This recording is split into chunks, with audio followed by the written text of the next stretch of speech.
Queria que você falasse um pouco sobre, sobre a tendência que a doutrina social da Igreja, justamente enquanto guardiã dos princípios antropológicos mais fundamentais, da lei natural, da lei divina, da relação entre doutrina social da Igreja e conservadorismo. Porque nós temos uma predominância de tentativas de relacionar doutrina social da Igreja com o mundo revolucionário. Né? A teologia latino-americana, a teologia da libertação, sempre fez isso.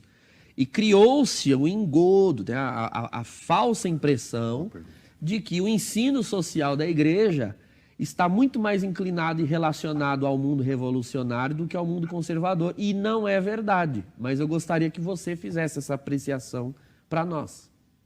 Ótimo.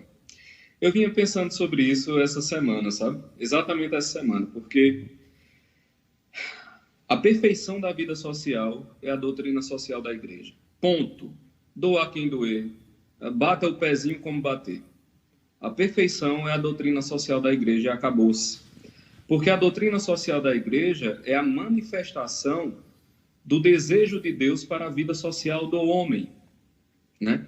Quando a gente fala sobre essa questão dessa identificação entre a doutrina social e as ideologias que nós vemos, você percebe que isso é uma palhaçada desde o início, porque esquerda e direita já são movimentos revolucionários. A doutrina social ela é pré-revolucionária. Quando você quer dar uma solução dentro do espectro ideológico para os problemas humanos, meu filho, você não está resolvendo nada. Né? Foi falado aí sobre o liberalismo. Como é que o liberalismo vai atacar o marxismo se ambos são materialistas, meu Deus do céu? Quer dizer, você quer atacar o materialismo com mais materialismo? Quer dizer, você está sacrificando a sociedade no altar do mesmo Deus materialista, só que você está usando o rito contrário, meu filho. É só isso. Mas o altar é o mesmo, certo? O falso Deus é o mesmo, o ídolo é o mesmo. Você não vai conseguir resolver dessa maneira. A DSI, a doutrina social da Igreja, ela é não apenas antirrevolucionária, mas ela é cronologicamente pré-revolução. Por definição, é óbvio que ela é pré-revolução.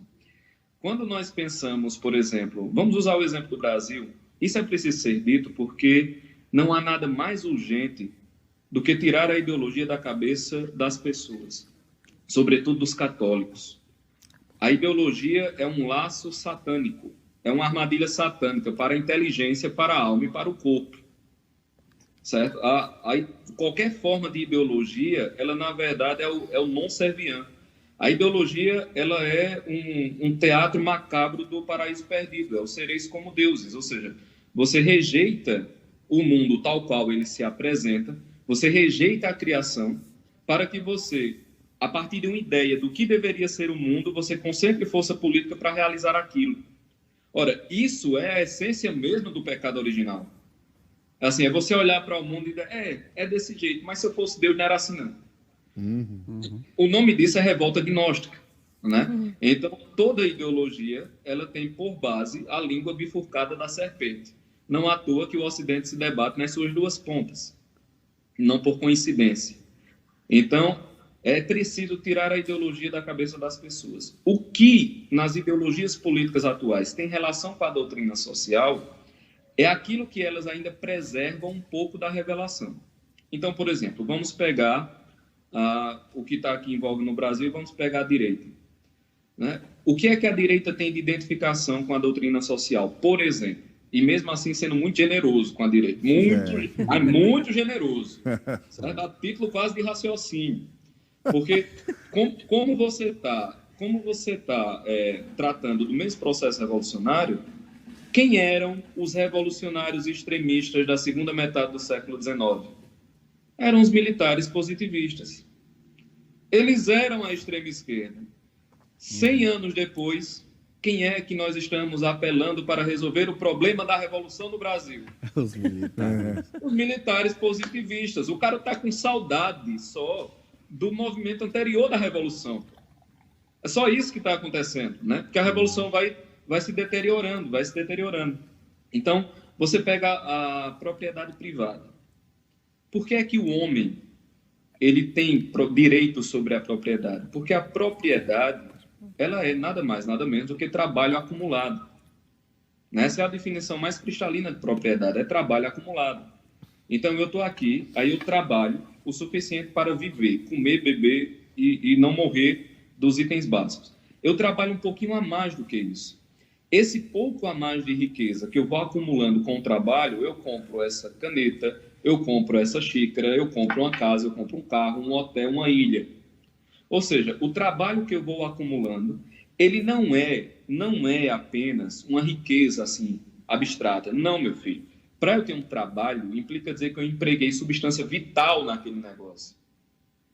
Isso significa dizer que o dinheiro que eu apliquei para comprar essa caneca tem o sopro vital aqui que eu apliquei para conseguir a riqueza de ter essa caneca.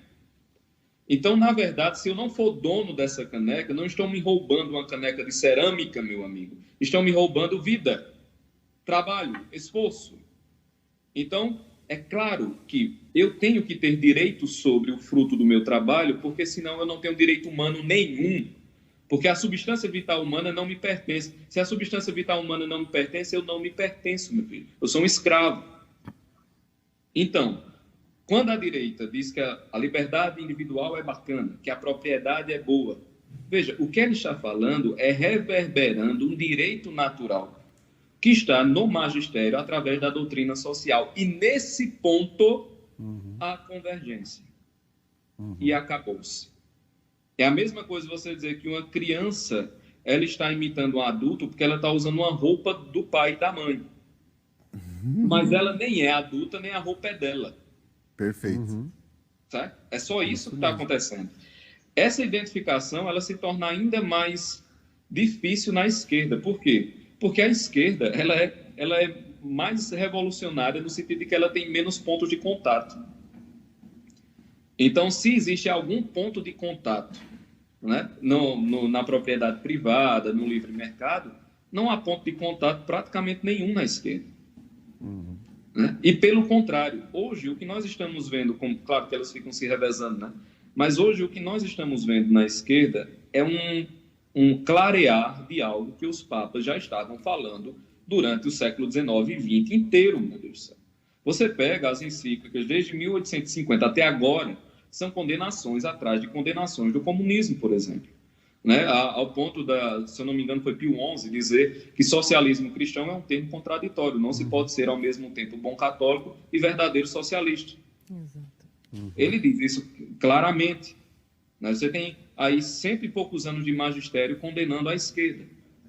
Então você não tem como ter pontos de contato da esquerda com a doutrina católica. Isso é uma impossibilidade. Quem faz isso ou não conhece nada da esquerda, ou não conhece nada do catolicismo, ou não conhece nada dos dois. A única possibilidade é essa. Ou a pessoa é profundamente ignorante, e aí pode ser ignorante culpável ou não culpável. Né? Não estou aqui também colocando ninguém no paredão, até porque isso é coisa de esquerdista. Né? Não estou colocando aqui ninguém no paredão. Mas, ou então a pessoa é malicioso mesmo. Ele sabe a incompatibilidade. E sabendo a incompatibilidade, de caso pensado, né, manipula as coisas ali para tentar encaixar, enganar.